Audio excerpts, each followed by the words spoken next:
Assalamualaikum warahmatullahi wabarakatuh. Pada kesempatan kali ini, saya akan menyelesaikan tugas video Botani Umum Laporan Praktikum Morfologi Akar dan Batang. Dosen pengampu, Salmiati, MPD, PhD. Nama, Mugia Nufatma. NIM 2502035. Program Studi Agroteknologi, Institut Teknologi Perkebunan Pelalawan Indonesia. Pendahuluan. Latar belakang.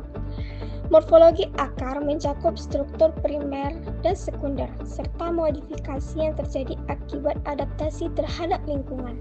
Misalnya, akar serabut pada tanaman monokotil berfungsi memperluas bidang penyerapan, sedangkan akar tunggang pada dikotil memungkinkan tanaman menembus lapisan tanah yang lebih dalam untuk memperoleh air di kondisi kering. Perbedaan morfologi ini menjadi dasar penting dalam klasifikasi dan identifikasi jenis tanaman di berbagai ekosistem, menurut Rahmawati et al. 2022. Sementara itu, morfologi batang tidak hanya berfungsi sebagai penopang, tetapi juga berperan dalam fotosintesis pada jenis batang tertentu seperti kaktus. Struktur batang terdiri atas jaringan epidermis, korteks, dan silinder pusat yang mendukung fungsi transportasi dan kekuatan mekanis. Perubahan morfologi batang seperti pembentukan ubi atau sulur menunjukkan kemampuan adaptasi tumbuhan terhadap kondisi lingkungan dan strategi penyimpanan cadangan makanan.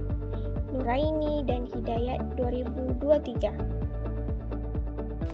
Adapun tujuan praktikum kali ini mengamati dan memahami morfologi akar, tipe akar tunggang dan serabut, rambut akar, ujung akar, cabang akar.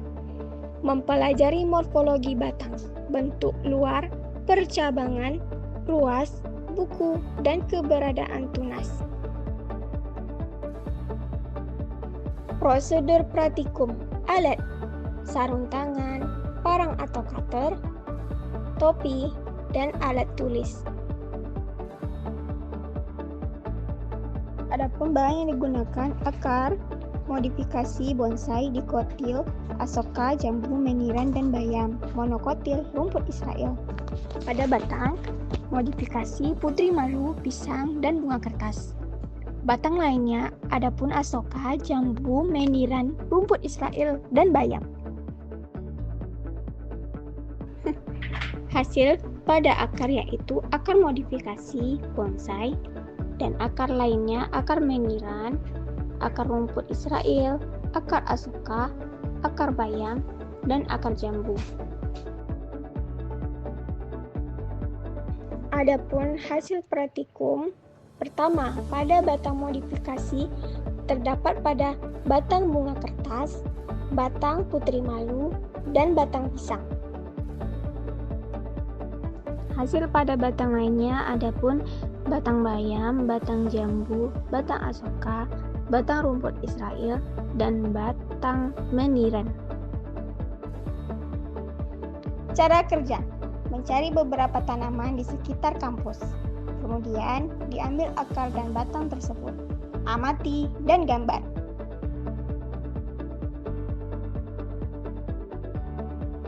Selanjutnya pembahasan. Batang modifikasi. Bunga kertas memiliki batang berkayu atau perdu yang tumbuh tegak dan bercabang banyak.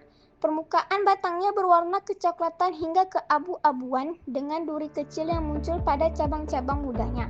Duri tersebut merupakan hasil modifikasi batang yang berfungsi sebagai alat pelindung diri terhadap herbivora dan juga membantu dalam proses pemanjatan, terutama pada varietas yang tumbuh menjalar. Batang bunga kertas memiliki jaringan xilem dan floem yang berkembang baik sehingga mampu menopang pertumbuhan tanaman di berbagai kondisi lingkungan, menurut Lestari dan Ningsih 2021. Pada putri malu, modifikasi batang berupa duri halus dan fleksibilitas jaringan memberikan keuntungan ekologis, yakni mengurangi resiko dimakan hewan dan memungkinkan gerakan defensif ketika terganggu, menurut Kurniawan et al. 2024. Pisang memiliki struktur batang semu yang berlapis dan berair, menunjukkan adaptasi terhadap kondisi lingkungan tropis yang lembab. Modifikasi ini memungkinkan batang menyimpan air serta memberikan fleksibilitas terhadap tekanan angin. Selain itu, keberadaan rizoma sebagai batang sejati memungkinkan tanaman berkembang biak secara vegetatif, menunjukkan strategi adaptif untuk mempertahankan populasi tanpa bergantung pada biji. Menurut Arifin et al. 2021. Batang.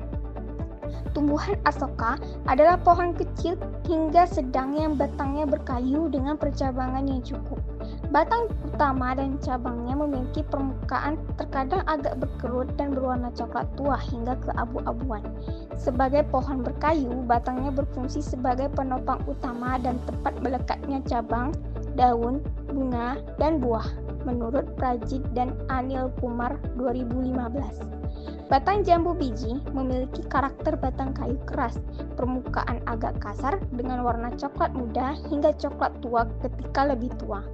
Batang tersebut memiliki ruas yang tidak terlalu panjang, cabang yang banyak, serta mampu menahan beban daun dan buah yang cukup berat. Menurut Anissa et al. 2018. Tumbuhan meniran memiliki batang herba atau tidak berkayu yang cukup halus. Umumnya berwarna hijau untuk spesies P. niruri atau berwarna kemerahan pada spesies P. urinaria. Batang tumbuh tegak, ramping, dan bercabang secara sederhana menurut Adkiana et al. 2023. Rumput Israel memiliki batang herba atau semi-kriptoherba yang tumbuh mendatar atau menjalar dengan percabangan di setiap ruas dan tidak nodus yang dapat menghasilkan akar di nodus tersebut. Struktur batang ini memungkinkan tumbuhan menyebar secara vegetatif melalui pertumbuhan melebar, menurut Amri et al. 2022. Batang bayam atau Amaranthus tricolor berbentuk bulat, tegak, lunak, dan tidak berkayu. Batang mengandung banyak air sehingga tampak berdaging, berfungsi menopang daun serta menyalurkan air dan hara ke seluruh bagian tanaman. Menurut Nugrahandi 2021.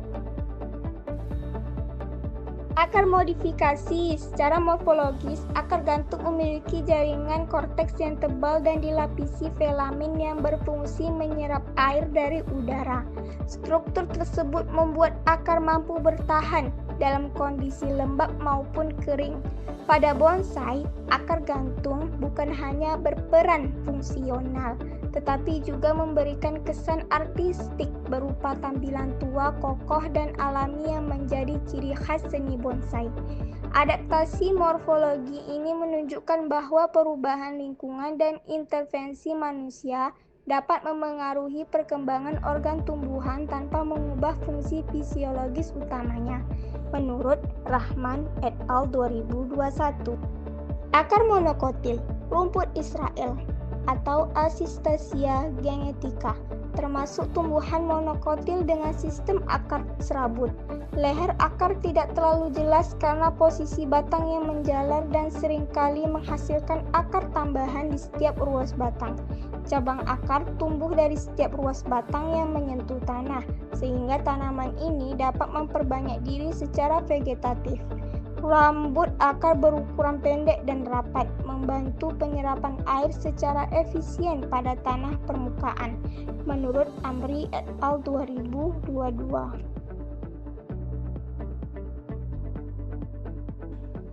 Akar dikotil, tanaman asoka atau Saraka asoka, juga termasuk tumbuhan dikotil dengan sistem akar tunggang yang kuat. Leher akar asoka besar dan kokoh, menjadi peralihan yang jelas antara batang dan akar. Rambut akar tumbuh rapat di zona diferensiasi dan berfungsi meningkatkan efisiensi penyerapan air serta mineral. Menurut Prajit dan Anil Kumar 2021, tanaman bayam atau Amaranthus sp. tergolong tumbuhan dikotil dengan sistem akar tunggang. Leher akarnya tampak jelas sebagai batas antara batang dan akar, berwarna hijau muda. Rambut akar sangat halus dan banyak, memperluas permukaan penyerapan air dan unsur hara. Menurut Prasetyo et al. 2021. Tanaman jambu biji atau Pisidium buah Java merupakan tumbuhan digotil dengan sistem akar tunggang besar. Leher akar berwarna coklat muda dan menyatu kuat dengan batang berkayu. Rambut akar terdapat pada akar muda dan membantu proses penyerapan air serta unsur hara, menurut Anissa et al. 2018.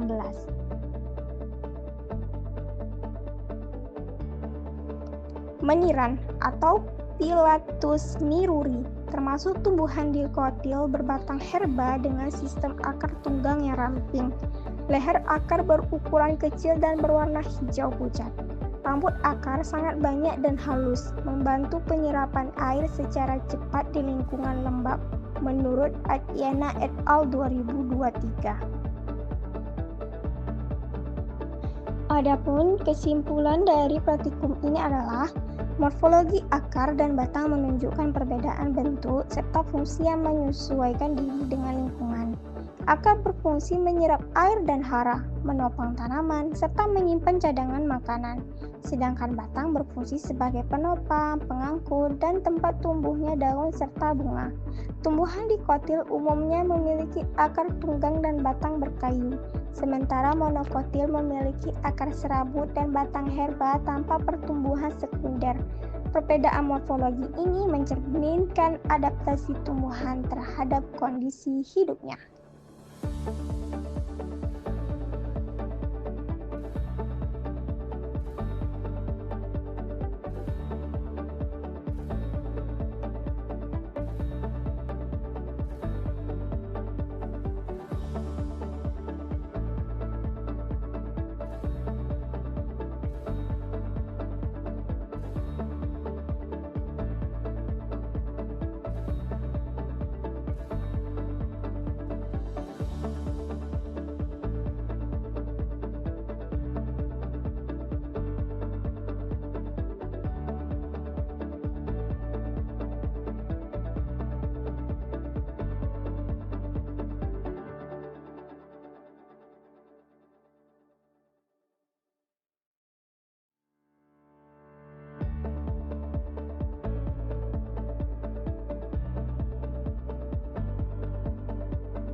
Itulah laporan praktikum saya kali ini.